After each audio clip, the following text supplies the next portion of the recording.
स्वागत है nursing facility with AK के साथ। मैं नर्सिंग ऑफिसर आरती कड़वे आपका स्वागत करती हूँ हमारे अपने चैनल पर। सो गाइस, आज हम बात करने वाले हैं, अगर आपकी EDD डिलीवरी डेट को 10 से 15 दिन बचे हुए हैं तो आपको क्या करना है, किस तरीके से आप आपकी नॉर्मल डिलीवरी करवा सकते हो आसानी से, बहुत ही इजी तरीके से। अगर यहाँ पर किसी प्रकार की कोई कॉम्प्लिकेशन नहीं होती है तो नॉर्मल डिलीवरी के जो चांसेस है वो 90 to 95% बढ़ जाते हैं।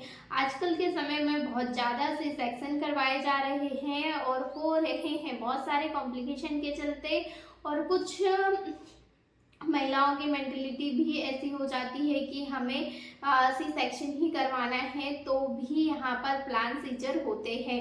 तो आप लोगों को क्या करना है, किस तरीके से आप आपकी नॉर्मल डिलीवरी कंसीव करवा सकते हो, नॉर्मल डिलीवरी हो जाए, इसके लिए हम यहाँ पर कुछ आपको पहले से गाइड कर देते हैं कि किस तरीके से आपको अपने आप को प्रिपेयर करना है और क्या करना है इसके बारे में। तो सबसे पहले आपको 15 से 20 दिन पहले से ही आपको गुनगुना पानी पीना स्टार्ट कर देना चाहिए। हल्का गुनगुना पानी पीजिए, जिससे क्या होगा कि जो पैल्विक एरिया की जो मसल्स है वो रिलैक्स होती है, साथ में जो आपका डाइजेशन सिस्टम है वो बहुत अच्छे से मेंटेन रहता है। मतलब डाइजेशन सिस्टम में किसी प्रकार की कोई गड़बड़ी नहीं होती है, कॉन्स्टिपेशन, कफ या गैस, एसिडिटी आदि की समस्या नहीं होती है। अगर आप कंटिन्यू हल्का गुनगुना पानी पीते हो, आपको फ्रिज वाला वाटर अवॉइड करना है। फ्रिज का एकदम ठंडा पानी नहीं पीना है अपनी प्रेगनेंसी के दौरान। बात करें तो हल्की गर्म चीज आपको खानी स्टार्ट कर देनी चाहिए, जिसमें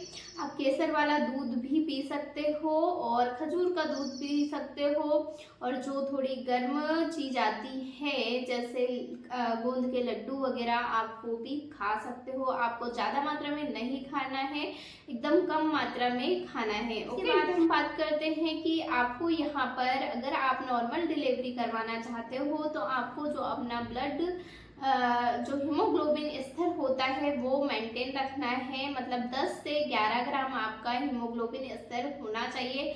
कुछ लोगों का 9 या 9.5 होता है तो भी नॉर्मल डिलीवरी हो जाती है, पर आप कोशिश कीजिए कि अपना हीमोग्लोबिन स्तर मतलब कि HP आपको बहुत अच्छे से सारी ऐसी डाइट लेना है, ऐसी चीज खाना है जिससे ब्लड बढ़ता हो, जैसे गाजर हो सकती है, चुकंदर हो सकता है, अनार हो सकता है और गुड़ फली। ये इस तरीके से आप, जिससे हरी पत्तेदार सब्जियां जैसे पालक में जिसमें आयरन होता है, आप वो लेंगे तो जो आपका हीमोग्लोबिन स्तर है वो बहुत अच्छा रहेगा और आपकी नॉर्मल डिलीवरी में आपको बहुत ज़्यादा सहायता मिलेगी इसके दौरान। अगर आपका हीमोग्लोबिन स्तर कम होता है तो भी चांसेस होते हैं कि वहाँ पर सी सेक्शन हो सकता है, इसीलिए आपको अपना हीमोग्लोबिन स्तर नियमित रूप से चेक करवाना है। साथ में ऐसे खाद्य पदार्थ डाइट में ऐड करना है जिससे आपका हीमोग्लोबिन स्तर क्या हो, बढ़े।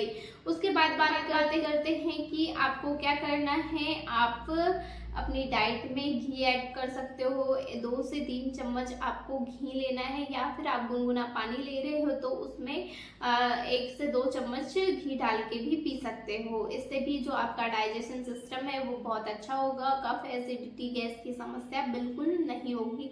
और अपने आप को मेंटली प्रिपेयर रखना है कि किसी जैसे कि अब पता है डिलीवरी में बहुत ज़्यादा पेन होता है, तो महिलाएं पहले से ही डरती है कि नॉर्मल डिलीवरी होगी तो हमें बहुत ज़्यादा पेन होगा, बहुत ज़्यादा दर्द होगा। ये दर्द डिलीवरी के टाइम रहता है। उसके बाद आपकी जो पोस्ट डिलीवरी के बाद आपकी रिकवरी बहुत ही आसानी से और बहुत अच्छे तरीके से हो जाती है अगर आपकी नॉर्मल डिलीवरी हुई है तो। अगर सी सेक्शन होता है तो यहाँ पर आपको बहुत टाइम, लगभग 6 मंथ का जो समय है वो प्रॉपर रिकवरी होने के लिए लग जाता है। और बात करें नॉर्मल डिलीवरी में तो 1 से 1.5 महीने में आसानी से महिला रिकवर हो जाती है। तो आप याद रखें कि अगर आप नॉर्मल डिलीवरी करवा रहे हो तो आपको बहुत सारे बेनिफिट होते हैं। आसानी से आप आपके बेबी को फीडिंग करवा सकते हैं और किसी प्रकार की कोई ज़्यादा परेशानी नहीं होती है। तो ये आप याद रखें कि नॉर्मल डिलीवरी के लिए अपने आप को पहले से प्रिपेयर रखें। हाँ, वो बात अलग है कि अगर कोई कॉम्प्लिकेशन आती है, किसी प्रकार की कोई समस्या हो रही है, उस दौरान डिलीवरी के मतलब दर्द आ रहे हैं या डायलिटेशन हो गया है, उसके बाद अगर इस तरीके की समस्या आ रही है, वो बात अलग है कि वहाँ पर कुछ सिम्टम्स देख के सी सेक्शन करवाया जा सकता है। पर अपने आप को आप प्रिपेयर रखिए पहले से कि हमारी नॉर्मल डिलीवरी हो सकती है और बहुत अच्छे रिकवरी रेट भी होते हैं नॉर्मल डिलीवरी के, कि आसानी से यहाँ पर महिला रिकवर कर लेती है। किसी प्रकार की कोई सहायता की ज़रूरत नहीं पड़ती है। अगर आपकी नॉर्मल डिलीवरी होती है, वहीं सी सेक्शन होता है, तो आप 4 से 6 दिन तो खुद से उठना, खाना पीना ये कुछ नहीं कर सकते। तो इसलिए आप याद रखें कि अगर आपकी नॉर्मल डिलीवरी है तो बहुत सारे बेनिफिट होते हैं इसके बाद हम बात करते हैं कि आपको अपना बीपी मेंटेन रखना है। आपका बीपी 120/80 के लगभग होना चाहिए। इससे ज़्यादा ना बढ़े, जैसे कि 140/110 या 90 से ऊपर नहीं होना चाहिए, क्योंकि आपका बीपी अगर बढ़ता है तो इसमें सिजेरियन सेक्शन होने के चांसेस बढ़ जाते हैं।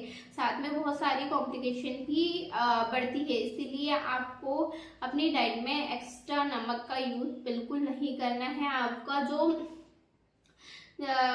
नमक है वो आपको बिल्कुल ज़्यादा नहीं लेना है। कुछ लोग होते हैं जो ऊपर से नमक डाल डाल के डाइट लेते हैं, खाना खाते हैं, तो आप लोग बिल्कुल ऐसा ना करें। जितना भोजन में डाला है उतना ही नमक ले, या काला नमक का यूज़ कर सकते हो या सेंधा नमक का यूज़ कर सकते हो आप अपने भोजन में। ओके, तो इससे आपको एक्सरसाइज मतलब कि लाइट एक्सरसाइज जैसे बटरफ्लाई हो सकता है, डक वॉक हो सकती है, और डेली इवनिंग में, मॉर्निंग में आप 30 मिनट्स वॉक कीजिए, तो जिसका रिजल्ट आपको बहुत अच्छा मिलेगा।